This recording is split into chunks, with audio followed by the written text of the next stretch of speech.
কবি নীলিম কুমাৰৰ কবিতা শিক্ষক।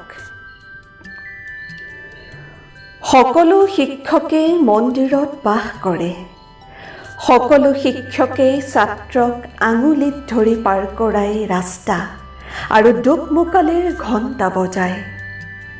অ আ শিকাই, ক খ শিকাই, মুখস্থ কৰাই নেওতা, শ্ৰুতলিপি দিয়ে শুদ্ধ কৰাই বানান, যাতে আমি ভুল নকৰোঁ শুদ্ধকৈ লিখিবলৈ নিজৰ নাম আৰু শুদ্ধকৈ মাৰিবলৈ আমাৰ চহী হাজিৰা বহীত নতুবা চুক্তিপত্ৰত।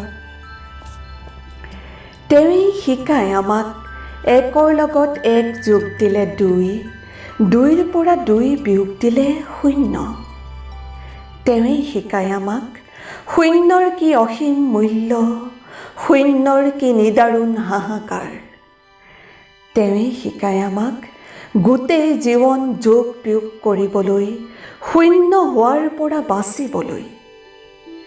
সেই শিক্ষকেই শিকায় আমাক ভূগোলৰ ক্লাছত মেপ আঁকিবলৈ, একা বেকা মেপৰ পৰা দেশখন বচাবলৈ।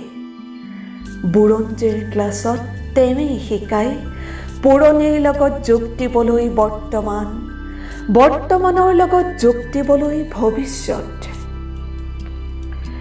তেৱেই ৰচনাত ৰচনা কৰিবলৈ শিকায় জীৱনৰ লক্ষ্য, পৰীক্ষা বহীত নম্বৰ পাবলৈ নহয়, স্থিৰ কৰিবলৈ ভৱিষ্যতৰ সপোন। সেয়ে শিক্ষক দেখিলে সকলো ছাত্ৰই চাইকেলৰ পৰা নামে, যিদৰে মন্দিৰ দেখিলে সকলো মানুহৰে মূৰবোৰ হাউলি আহে।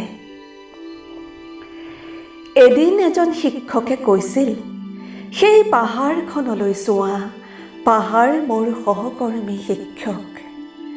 এদিন সেই শিক্ষকজনে কৈছিল, সেই বৰষুণ যাক চোৱা, বৰষুণ মোৰ সহকৰ্মী শিক্ষয়িত্ৰী। এদিন বেলিটোলৈ দেখুৱাই শিক্ষকে কৈছিল, বেলি মোৰ সহকৰ্মী শিক্ষক।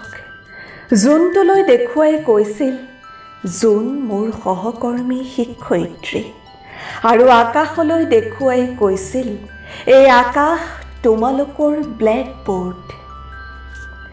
সেইদিনা বুজিছিলোঁ, কোনো শিক্ষকেই বাস নকৰে মন্দিৰত, সকলো শিক্ষকেই মানুহ। মাথো তেওঁৰ দৃষ্টি অনন্য, যি দৃষ্টিয়ে মানুহক আঙুলিত ধৰি পাৰ হ'বলৈ শিকায় জীৱনৰ কাঁইটীয়া বাট। যিয়ে আমাক শিকায় জীৱনৰ এনে কঠিন মন্ত্ৰ, সেই শিক্ষকক মই মূৰ দোৱাইছোঁ, সেই শিক্ষকক মই মূৰ দোৱাইছোঁ।